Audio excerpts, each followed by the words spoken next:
दुनिया के सबसे शक्तिशाली धनुर्धर जिनसे स्वयं त्रिदेव भी डरते थे, और एक ऐसा धनुर्धर जिसके धनुष की डंकार से पूरी सृष्टि कांप उठती थी। चलिए जानते हैं कौन थे वो शक्तिशाली धनुर्धर जिन्होंने आज तक इतिहास में अपना नाम दर्ज करवा रखा है। दोस्तों, आज हम आपको विशेषकर ऐसे धनुर्धरों के बारे में बताएंगे जिसमें देव, उनके अवतार और कई ऐसे योद्धा शामिल हैं जो बेहतरीन थे। नंबर 6, अर्जुन। 5 पांडवों में से एक अर्जुन की धनुष विद्या भी जग प्रसिद्ध थी। गुरु द्रोण के श्रेष्ठ शिष्यों में से एक थे अर्जुन। द्रोण ने ही अर्जुन को धनुष सिखाते वक्त वचन दिया था कि तुमसे श्रेष्ठ इस दुनिया में कोई धनुर्धर नहीं होगा।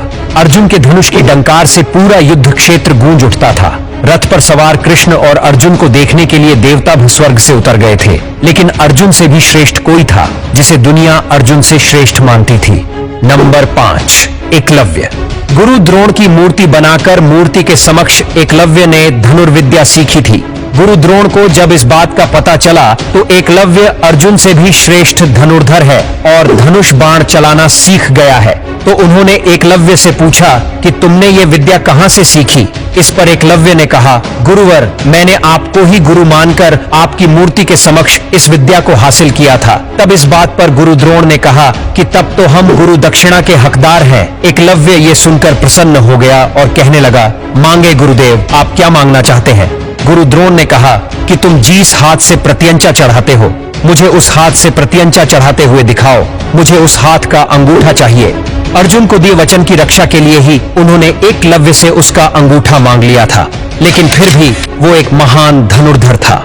नंबर 4, कर्ण। वैसे तो महाभारत काल में सैकड़ों योद्धा हुए, लेकिन दोस्तों कहते हैं कि युद्ध में कर्ण जैसा कोई नहीं था। अगर वो कवच और कुंदन नहीं उतरवाते तो कर्ण को मानना लगभग असंभव था। कर्ण के अर्जुन और एकलव्य से श्रेष्ठ धनुर्धर होने के प्रमाण भी मिलते हैं। कर्ण के तीर की इतनी ताकत थी कि जब वह तीर चलाते थे तो उनका तीर अर्जुन के रथ पर लग जाता था तो उनका रथ पीछे कुछ दूरी पर खिसक जाता था। कृष्ण अर्जुन से कहते थे कि जिस रथ पर मैं और हनुमान जी विराजमान हैं, उसके इस तरह पीछे धकेले जाने से पता चलता है कि कर्ण की धनुर्विद्या में कितना बल है। सोचो, अगर मैं और अगर हनुमान इस रथ पर नहीं होते तो ये रथ अभी तक ढेर हो चुका होता। नंबर 3, बर्बरीक। बर्बरीक महाभारत काल का सर्वश्रेष्ठ धनुर्धर था। युद्ध के मैदान में भीम पौत्र बर्बरीक दोनों खेमों के मध्यम बिंदु एक पीपल के वृक्ष के नीचे खड़े हो गए और ये घोषणा कर डाली कि मैं उस पक्ष की तरफ से लड़ूंगा जो हार रहा होगा।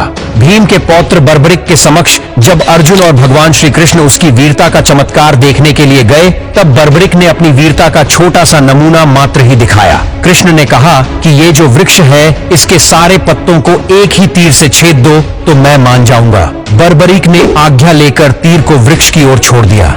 जब तीर एक एक कर सारे पत्ते को छेदता जा रहा था, उसी दौरान एक पत्ता टूटकर नीचे गिर पड़ा। कृष्ण ने उस पत्ते पर यह सोचकर पैर रख दिया कि उसे छुपा लिया है और यह छेद होने से बच जाएगा। तभी सभी पत्तों को छेदता हुआ वह तीर कृष्ण के पैरों के पास आकर रुक गया।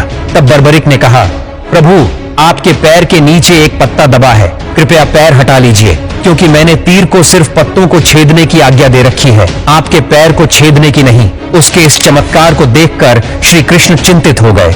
भगवान श्री कृष्ण ये जानते थे कि बर्बरीक प्रतिज्ञा वर्ष हारने वाले का साथ देगा। अगर कौरव हारते हुए नजर आए तो वह फिर पांडवों के लिए संकट खड़ा हो जाएगा। अब जब पांडव बर्बरीक के सामने हारते नजर आए तो फिर वे पांडवों का साथ देगा। इस तरह वो दोनों ओर की सेना को एक ही तीर में खत्म कर देगा। नंबर 2, लक्ष्मण। दोस्तों, राम के छोटे भाई लक्ष्मण को कौन नहीं जानता। लक्ष्मण ने अपने तीर से रेखा खींच दी और रेखा में इतनी ताकत थी कि कोई भी उसे पार नहीं कर सकता था। लक्ष्मण की धनुर्विद्या के चर्चे दूर दूर तक थे। शस्त्रों के अनुसार लक्ष्मण को श्रेष्ठ धनुर्धर माना गया है। लक्ष्मण ने राम रावण युद्ध के दौरान मेघनाथ को हराया था, जिसने युद्ध में इंद्र को परास्त कर दिया था। इसीलिए मेघनाथ को इंद्रजीत भी कहा जाता है। नंबर 1, भगवान श्री राम और कृष्ण। जी हाँ, ये भी सर्वश्रेष्ठ धनुर्धर थे। दोस्तों, आपको ये वीडियो कैसा लगा हमें कमेंट करके जरूर बताएगा।